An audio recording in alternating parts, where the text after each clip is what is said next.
Hi, welcome to Word Live this Tuesday. Good to see you again. Being typically British, we're rejoicing and revelling in great Englishy news stories around the Queen and her 60th anniversary of being on the throne, so her Diamond Jubilee, and also the weather, because snow is happening and that is very, very exciting in the United Kingdom. And so I hope that you're enjoying these two news stories on the go. I hope you're enjoying the celebrations for the Diamond Jubilee, and I hope you're travelling very safely, because that's important. So that's what's going on outside Word Live. Inside Word Live, we're looking at Joshua 5 and the first chunk of it, so verses 1 to 12. And again, loads more interesting stuff coming out of this story, loads of interesting reflections.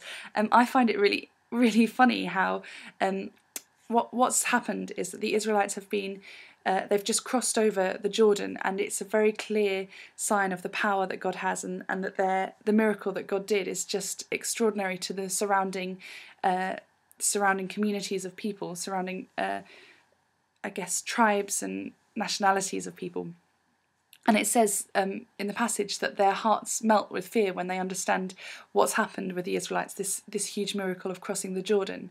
And so at this point, the Israelites are preparing to have battle with these surrounding nations as they take over what God has given them as the Promised Land.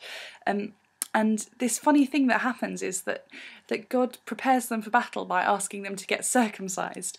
And this group of adult men get circumcised in recognition of being an obedient nation to God and being set apart and different for God.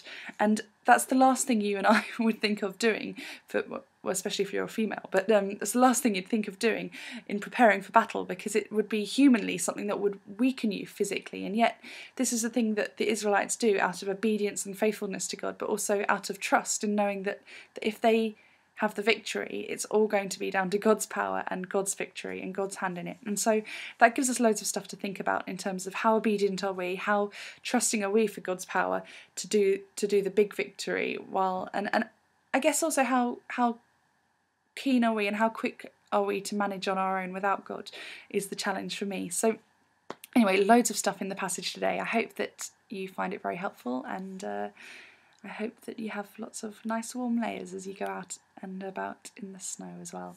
See you tomorrow. Take care. Bye.